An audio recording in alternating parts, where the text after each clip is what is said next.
ഇനിയും അക്കാര്യം പറയേണ്ട എന്ന് വിചാരിച്ചതാണ്. പക്ഷെ പറയിപ്പിച്ച് അടങ്ങൂ എന്നൊരു പാർട്ടി തീരുമാനിച്ചിറങ്ങിയാൽ എങ്ങനെയാണ് പറയാതിരിക്കുക? പറയേണ്ട കാര്യങ്ങൾ പറയേണ്ട ഭാഷയിൽ പറയേണ്ട ആളുകളോട് പറയേണ്ട സമയത്ത് പറയുക എന്നതും ജനാധിപത്യത്തിൽ പ്രധാനമായ ഒരു രാഷ്ട്രീയ പ്രവർത്തനമാണ് എന്ന് മനസ്സിലാക്കുകയാണ്. അതുകൊണ്ട് വീണ്ടും വീണ്ടും പറയുകയാണ്. എന്തുകൊണ്ട് വീണ്ടും വീണ്ടും പറയേണ്ടി വരുന്നു? ആ പറച്ചിലേക്ക് നയിക്കുന്ന ചില സംഭവ വികാസങ്ങൾ ഉണ്ടാകുന്നു എന്നതുകൊണ്ടാണ്. പെരുമ്പിലാവ് സ്കൂളുമായി ബന്ധപ്പെട്ട വിഷയം നമ്മൾ നേരത്തെ ഇവിടെ പറഞ്ഞതാണ്, വിശദീകരിച്ചതാണ്. പെരുമ്പിലാവ് സ്കൂളിലെ ഓണാഘോഷത്തിൽ മുസ്ലിം കുട്ടികൾ പങ്കെടുക്കേണ്ട എന്ന് ഒരു അധ്യാപിക പറഞ്ഞു. ഓണാഘോഷത്തിൽ ഹിന്ദുമത വിശ്വാസവുമായി ബന്ധപ്പെട്ട ചില കാര്യങ്ങളുണ്ട്, അതിൽ ഹിന്ദുമത വിശ്വാസത്തെ ബന്ധപ്പെടുത്തുന്ന ചില ഘടകങ്ങളുണ്ട്, അതിൽ മുസ്ലിം കുട്ടികൾ പങ്കെടുക്കേണ്ടതില്ല എന്നൊരു അധ്യാപിക പറയുകയും അതിനെ വിവാദമാക്കി മാറ്റുകയും ആ വിവാദത്തെ തുടർന്ന് മാനേജ്മെന്റ് അവർക്കും മറ്റൊരു അധ്യാപികയ്ക്കുമെതിരെ നടപടി സ്വീകരിക്കുകയും ചെയ്തു. നടപടി സ്വീകരിക്കാനിടയായ പശ്ചാത്തലം ഡിവൈഎഫ്ഐ ഉൾപ്പെടെയുള്ള സംഘടനകളുടെ പ്രതിഷേധമാണ് എന്നും മനസ്സിലാക്കുകയാണ്. ഇനി ഈ വിഷയത്തിന്റെ മറ്റു തലങ്ങൾ ചർച്ച ചെയ്യുന്നതിന് മുമ്പ് മനസ്സിലാക്കി വെക്കേണ്ട ഒരു കാര്യം, ഞാൻ ഈ വിഷയം ഫേസ്ബുക്കിൽ പോസ്റ്റായിട്ട സമയത്ത് ചില ആളുകൾ പറഞ്ഞത്, പൊതുവിദ്യാഭ്യാസത്തിന്റെ ഭാഗമായി നിലകൊള്ളുകയും സർക്കാരിന് ശമ്പളം പറ്റുകയും ചെയ്യുന്ന ആളുകൾ ആ തരത്തിലൊന്നും പറയാൻ പാടില്ല എന്നതാണ്.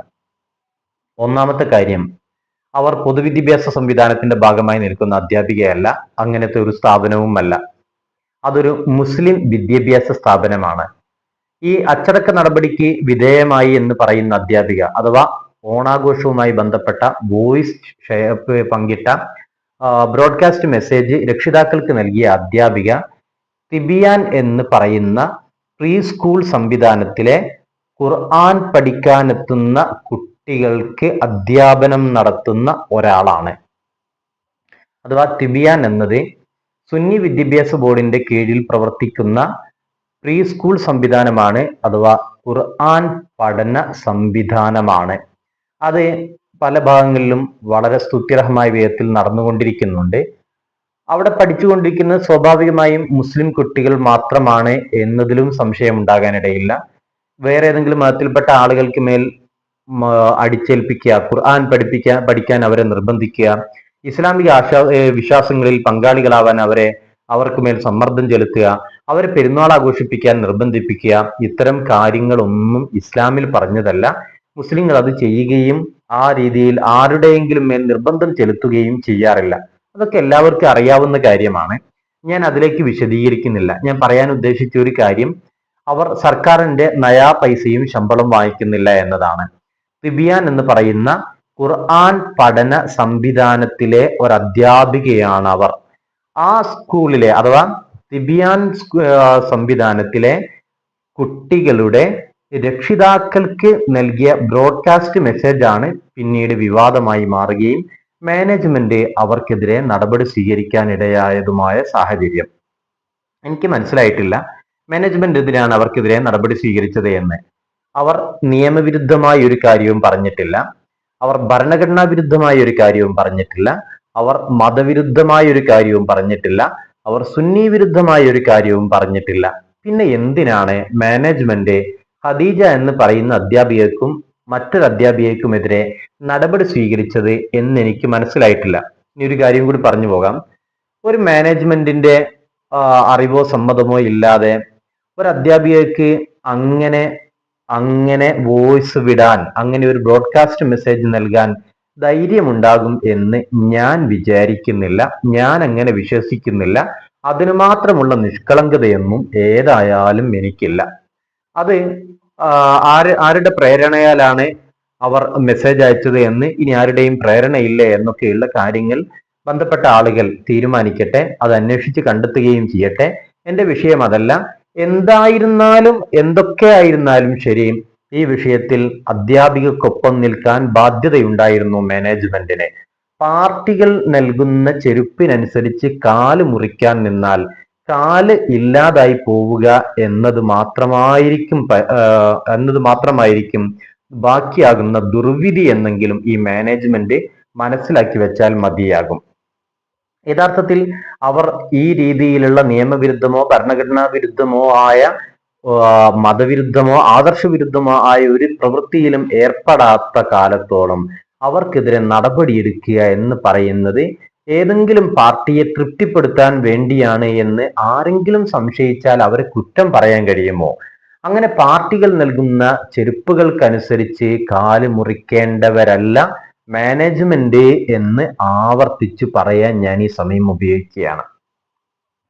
ഇങ്ങനെയൊക്കെ പറയേണ്ടി വരുന്ന സാഹചര്യം എന്താണ് എന്ന് ആവശ്യമാണെങ്കിൽ പിന്നീട് വിശദീകരിക്കാം. ഇപ്പോൾ ഞാൻ അവിടെ അങ്ങനെ പറഞ്ഞ് നിർത്തുന്നു. അവിടെ ആ വിഷയവുമായി ബന്ധപ്പെട്ട് വീണ്ടും സംസാരിക്കേണ്ടി വന്ന ഒരു സാഹചര്യം CPM-ന്റെ ചില നേതാക്കളുടെ ചില പ്രസ്താവനകൾ ഈ ഇന്നലെയുമൊക്കെയായി കണ്ടു എന്നതാണ്. സ്കൂളിനെതിരെ കടുത്ത നടപടിയിലേക്ക് CPM പോകുന്നു എന്നാണ് അവിടെ നിന്നുള്ള ചില ആളുകളുടെ ചില പാർട്ടി നേതാക്കളുടെ പ്രതികരണങ്ങളിൽ നിന്ന് മനസ്സിലാക്കാൻ സാധിച്ചിട്ടുള്ളത്. എന്തിനാണ് ആ തരത്തിൽ കടുത്ത നടപടികളിലേക്ക് നീങ്ങുന്നത് എന്ന കാര്യം പാർട്ടി എന്നെ ഔദ്യോഗികമായി വിശദീകരിക്കേണ്ടിയിരിക്കുന്നു. എന്താണ് അവർ ചെയ്ത തെറ്റ്? നോക്കൂ, നമ്മുടെ രാജ്യത്ത് യഹോവയുടെ സാക്ഷികൾ എന്ന് പറയുന്ന ഒരു ക്രിസ്ത്യൻ സമൂഹമുണ്ട്. സാമ്പ്രദായിക ക്രിസ്ത്യൻ രീതികൾ പിന്തുടരുന്ന ആളുകൾ അല്ലെങ്കിൽ പോലും അങ്ങനെ ഒരു വിഭാഗം കേരളത്തിൽ എന്നല്ല ലോകത്തിന്റെ വിവിധ ഭാഗങ്ങളിൽ പ്രവർത്തിച്ചു കൊണ്ടിരിക്കുന്നുണ്ട്. ആ യഹോവയുടെ സാക്ഷികളുമായി ബന്ധപ്പെട്ട് കോട്ടയത്ത് ഒരു സ്കൂളിൽ ഒരു പ്രശ്നം ഉണ്ടാവുന്നുണ്ട്. 1980-കളിലാണ്.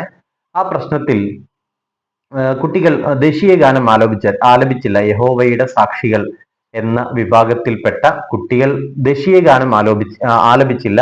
അതിനെ തുടർന്ന് ആ കുട്ടികളെ പുറത്താക്കുന്ന സാഹചര്യം ഉണ്ടായി. 2 കുട്ടികൾക്കെതിരെയാണ് നടപടിയെടുത്തത് എന്നാണ് ഞാൻ വിചാരിക്കുന്നത്. ബിജോയ് ഇമ്മാനുവൽ കേസ് എന്നാണ് ആ കേസ് അറിയപ്പെടുന്നത്. എന്തായിരുന്നാലും ആ കുട്ടികളുടെ രക്ഷിതാക്കൾ ഹൈക്കോടതിയെ സമീപിച്ചു. ഹൈക്കോടതി സ്കൂളിന്റെ നടപടി ശരിവെച്ചു. ദേശീയ ഗാനം ആലപിക്കാത്ത കുട്ടികൾ സ്കൂളിൽ വേണ്ട എന്ന സ്കൂൾ അധികൃതരുടെ തീരുമാനം ഹൈക്കോടതി ശരിവെച്ചു. സുപ്രീം കോടതിയിൽ എത്തിയപ്പോൾ പക്ഷേ ചിത്രം മാറി. സുപ്രീം കോടതി രൂക്ഷമായി തന്നെയാണ് ഹൈക്കോടതിയുടെ നിലപാടിനെ വിമർശിച്ചതെന്ന് മാത്രമല്ല, അവർക്ക് അവരുടെ മതസ്വത്വം നിലനിർത്തിക്കൊണ്ട് ജീവിക്കാനുള്ള സ്വാതന്ത്ര്യമുണ്ട് എന്ന് വിധിക്കുകയും ആ കുട്ടികൾ സ്കൂളിൽ തിരിച്ചെടുക്കണമെന്ന് സുപ്രീം കോടതി ഉത്തരവിടുകയും ചെയ്തു. 1986-ലാണ് വിധി പ്രസ്താവം ഉണ്ടായത് എന്നാണ് ഞാൻ ഓർക്കുന്നത്. യഹോവയുടെ സാക്ഷികൾ എന്ന് പറയുന്ന വിഭാഗത്തിൽപ്പെടുന്ന ആളുകളുടെ വിശ്വാസപ്രകാരം വന്ദിക്കപ്പെടേണ്ടത് യഹോവ മാത്രമാണ്, മറ്റൊന്നും വന്ദിക്കപ്പെടേണ്ടതില്ല എന്ന നിലപാടാണ് അവർ സ്വീകരിക്കുന്നത്. അങ്ങനെ സ്വീകരിക്കുന്നതിന്റെ ഭാഗമായാണ് ഈ പറയുന്ന ദേശീയ ഗാന ആലാപനത്തിൽ നിന്ന് പോലും വിട്ടു നിൽക്കാൻ അവർ തീരുമാനിക്കുന്നത്. അവർ സൈന്യത്തിൽ ചേരാറില്ല, അവരുടെ വിശ്വാസത്തിനെതിരാണ് എന്നതുകൊണ്ട്. അങ്ങനെ ഇത്തരത്തിലുള്ള വൈവിധ്യം വെച്ച് പുലർത്തുന്ന ആ വിഭാഗത്തിന്റെ അവകാശം പോലും വകവെച്ച് നൽകിയ കോടതിയാണ് നമ്മുടേത് എന്ന് പറഞ്ഞാൽ എത്ര പ്രധാനമായ ഒരു വിഷയമാണെന്ന് നോക്കൂ. ദേശീയ ഗാനം ആലപിക്കുന്നതുമായി ബന്ധപ്പെട്ട ഒരു വിവാദത്തിനകത്താണ് സുപ്രീം കോടതി ചരിത്രപ്രധാനമായ ഭരണഘടനാപരമായ വിധി പുറപ്പെടുവിക്കുന്നത്. ആ വിധി നമ്മുടെ രാജ്യത്ത് നിലനിൽക്കുന്നുണ്ട്. അങ്ങനെ ഒരു രാജ്യത്ത് ഓണാഘോഷവുമായി ബന്ധപ്പെട്ട ഒരഭിപ്രായം, സാമ്പ്രദായികമായി പറഞ്ഞു വരുന്നതിൽ നിന്ന് ഭിന്നമായ ഒരു അഭിപ്രായം ഒരു അധ്യാപിക പറഞ്ഞു എന്നതിന്റെ പേരിൽ അവർക്ക് മേൽ വർഗീയത ആരോപിക്കുകയും അവർക്കെതിരെ മതസ്പർദ്ധാ കുറ്റം ചുമത്തി കേസെടുക്കുകയും ചെയ്യുന്നതൊക്കെ എന്തു ന്യായമാണ് എന്നെങ്കിലും നമ്മൾ മനസ്സിരുത്തി ആലോചിക്കേണ്ടതാണ്. ഇത് കേവലം ഒരു രാഷ്ട്രീയ വിമർശനം എന്ന രീതിയിൽ മാത്രമല്ല ഞാൻ ഉന്നയിക്കുന്നത്. അതിനപ്പുറത്തേക്ക് ചില പ്രശ്നങ്ങൾ ഇതിനകത്തുണ്ട് എന്ന് വിചാരിക്കുകയാണ്. മതപരമായ തന്നെ ഭരണഘടനാപരമായ തന്നെ അവകാശങ്ങളെ ഹനിക്കുന്ന വിധത്തിലുള്ള ഇടപെടലല്ലേ DYFIയുടെ നേതാവും ഇപ്പോൾ തുടർന്ന് CPM-ഉം പോലീസും സ്വീകരിച്ചത് എന്ന സംശയം തന്നെയാണ് ഞാൻ ഉന്നയിക്കുന്നത്. ഇന്നലെ കണ്ട ഒരു പ്രസ്താവന ഇങ്ങനെയാണ്: സ്കൂൾ അടച്ചുപൂട്ടേണ്ട സ്ഥിതിയിലേക്ക് ജനങ്ങളെ സംഘടിപ്പിച്ചു വരും. സുരേഷ്, CPM-ന്റെ ബ്രാഞ്ച് സെക്രട്ടറിയുടെ പ്രസ്താവനയാണ്. സമരം വരും ദിവസങ്ങളിൽ സ്കൂളിലേക്ക് ഇരച്ചു കയറുമെന്ന് കുന്നംകുളം ബ്ലോക്ക് DYFIയുടെ സെക്രട്ടറി ഹസൻ എന്നയാളുടെ പ്രസ്താവനയും ഇന്നലെ വായിക്കാനിടയായി. എന്തിനാണ് ഈ ഇരച്ചു വരികയും അരിശപ്പെടുകയും ചെയ്യുന്നത് എന്ന് മനസ്സിലാകുന്നില്ല. അവർ എന്താണ് നിയമവിരുദ്ധമായി ചെയ്തത് എന്ന് വിശദീകരിക്കേണ്ടേ? അത് വിശദീകരിക്കാനുള്ള ബാധ്യതയില്ലേ? അത് വിശദീകരിക്കുന്നതിന് പകരം അങ്ങനെ ഒരു പ്രസ്താവന നടത്തി എന്നതിന്റെ പേരിൽ അവർക്ക് മേൽ കുതിര കയറുന്നത് എന്തിനാണ്? ഓണത്തിന് തൃക്കാക്കരയപ്പനുമായി ഒരു ബന്ധവുമില്ല എന്നും ഹൈന്ദവ മതവിശ്വാസവുമായി അതിനെ ബന്ധപ്പെടുത്താവുന്ന ഒരു രേഖയുമില്ല എന്നാണോ CPM വാദിക്കുന്നത്? എങ്കിൽ ആ നിലപാട് കൃത്യതയോടുകൂടി പറയണം. വെറുതെ പറഞ്ഞാൽ പോരാ, പ്രമാണങ്ങൾ വെച്ചുകൊണ്ട് അത് സംസാരിക്കാനും അതുമായി ബന്ധപ്പെട്ട സംവാദത്തിനും CPM നേതാക്കൾ തയ്യാറാകേണ്ടതുണ്ട്. അങ്ങനെ CPM തയ്യാറാണോ എന്നതാണ് ഒന്നാമത്തെ ചോദ്യം. അങ്ങനെ തയ്യാറാണ് എങ്കിൽ സാമൂഹിക മാധ്യമങ്ങളിലടക്കം ഹൈന്ദവ മത നേതാക്കൾ പറഞ്ഞുകൊണ്ടിരിക്കുന്ന പ്രഭാഷണങ്ങൾ തൃക്കാക്കരയപ്പനിലേക്ക്, വാമനമൂർത്തിയിലേക്ക് ബന്ധപ്പെടുത്തിക്കൊണ്ട്, വിശ്വാസപരമായി തന്നെ ബന്ധപ്പെടുത്തിക്കൊണ്ട് ഓണവുമായി ഓണത്തിന്റെ വിഷയങ്ങൾ ചർച്ച ചെയ്യുന്ന പ്രഭാഷണങ്ങൾ ഇന്ന് ലഭ്യമാണ്. അത് മുന്നിൽ വെച്ചുകൊണ്ട് കൂടിയാണ് സംവാദങ്ങൾക്ക് തയ്യാറാകേണ്ടത്. ആ സംവാദങ്ങളിൽ നിന്ന് ഒളിച്ചോടുന്നതിനുള്ള എളുപ്പ വഴികളിലൊന്ന് ഇങ്ങനെ വ്യത്യസ്തമായ അഭിപ്രായം പറഞ്ഞ ആളുകളെ കേസിൽ കുടുക്കി അവരുടെ ജീവിതം വിവിധ നൂലാമാലകളിലേക്ക് തള്ളിവിടുക എന്നതാണ്. ആ ടീച്ചറുടെ ഫോൺ പോലീസ് കൊണ്ടുപോയിട്ടുണ്ട് എന്നാണ് എനിക്ക് മനസ്സിലാക്കാൻ സാധിച്ചിട്ടുള്ളത്. അതൊരു സ്വാഭാവിക നടപടിയാണ്. ഡിവൈസ് പിടിച്ചെടുക്കുക എന്നത് ഇത്തരം കേസുകളിൽ സ്വാഭാവികമായി സംഭവിക്കുന്നതാണ്. ആ കേസ് കോടതിയിൽ നിലനിൽക്കുമോ എന്നിടത്ത് പോലും സംശയങ്ങളുണ്ട്. നിലനിൽക്കാൻ സാധ്യതയില്ല എന്നാണ് ഞാൻ എൻ്റെ ചില നിയമരംഗത്തുള്ള ചില സുഹൃത്തുക്കളുമായി സംസാരിച്ചപ്പോൾ മനസ്സിലാക്കാൻ സാധിച്ചിട്ടുള്ളത്.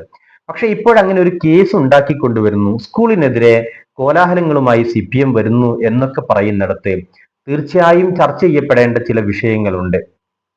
എന്തുകൊണ്ട് അവർക്ക് ഈ പറയുന്ന സിറാജുൽ ഉലൂം സ്കൂളിലേക്ക് മാർച്ച് നടത്തണമെന്നോ പ്രതിഷേധിക്കണമെന്നോ എന്നൊക്കെയുള്ള വിചാരങ്ങൾ ഉണ്ടാകുന്നത്?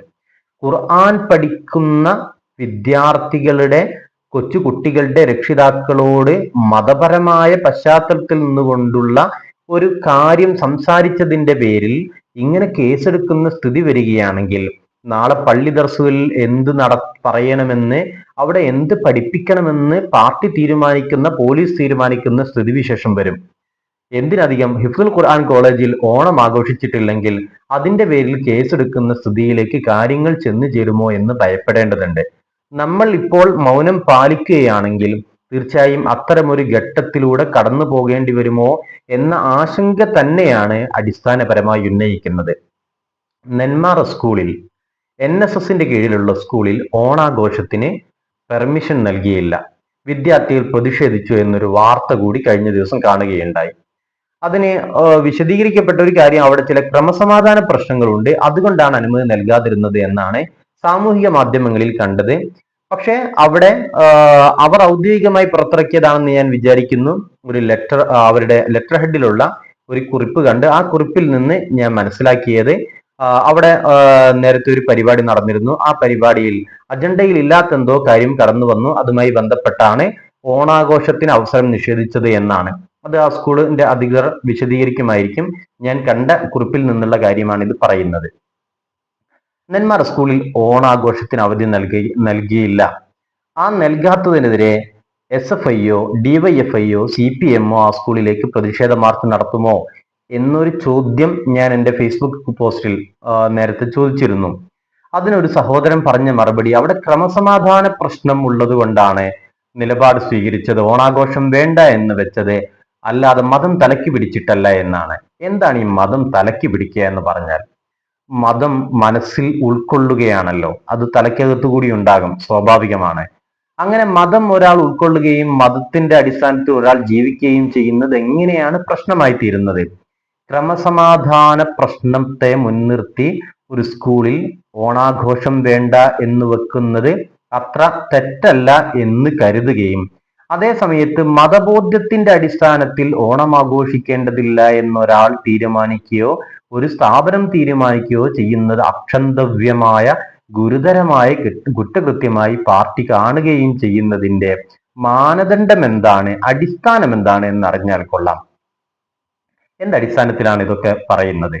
ക്രമസമാധാന പ്രശ്നം ഉണ്ട്. ആ ക്രമസമാധാന പ്രശ്നത്തിന്റെ പേരിലാണ് ഒരു സ്കൂളിൽ, നെന്മാറയിലെ NSSന് കീഴിലുള്ള സ്കൂളിൽ ഓണാഘോഷം വേണ്ട എന്ന് വെച്ചത്.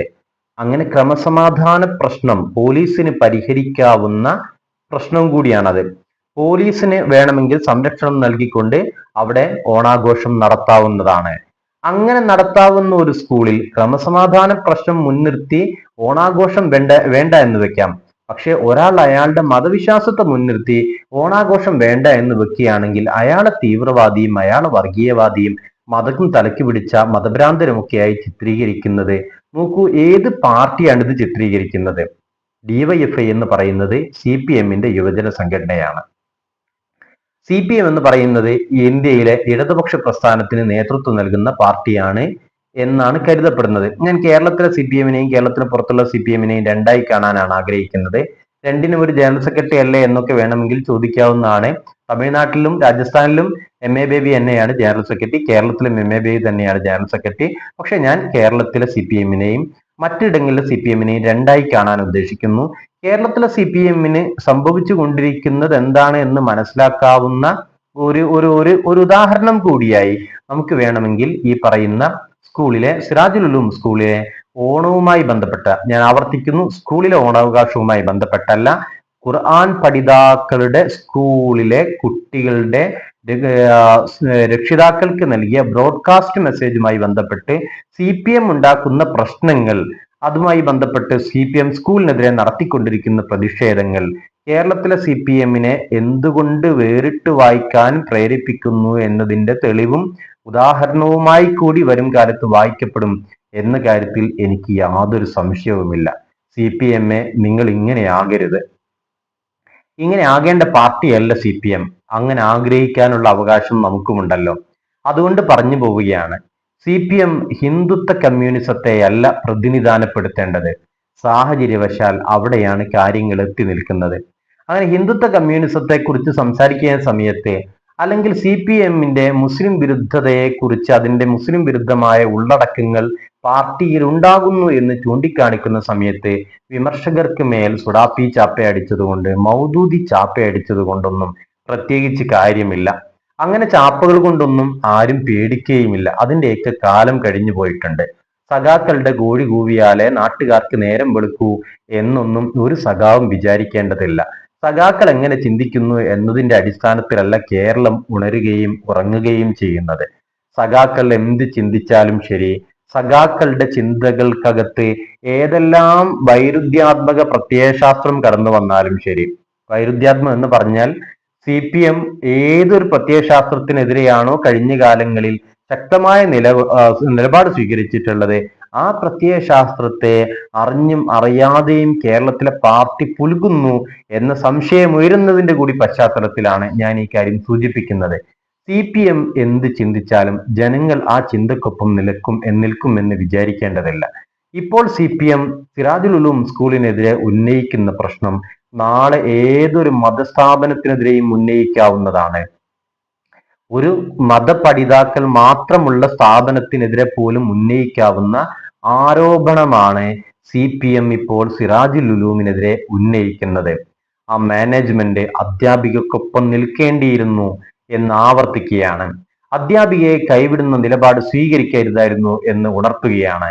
ആ മാനേജ്മെന്റ് തീർച്ചയായും നിലപാട് തിരുത്തുകയും അധ്യാപികയ്ക്ക് കേസ് നടത്തിപ്പിനാവശ്യമായ എല്ലാ സഹായങ്ങളും ചെയ്തു കൊടുക്കുകയും വേണം. അതിന് ആ മാനേജ്മെന്റ് തയ്യാറാകുന്നില്ല എങ്കിൽ നിങ്ങളോട് നടത്തുന്ന ആത്മവഞ്ചനയായിരിക്കും അതെന്ന കാര്യത്തിൽ ഒരു സംശയവുമില്ല.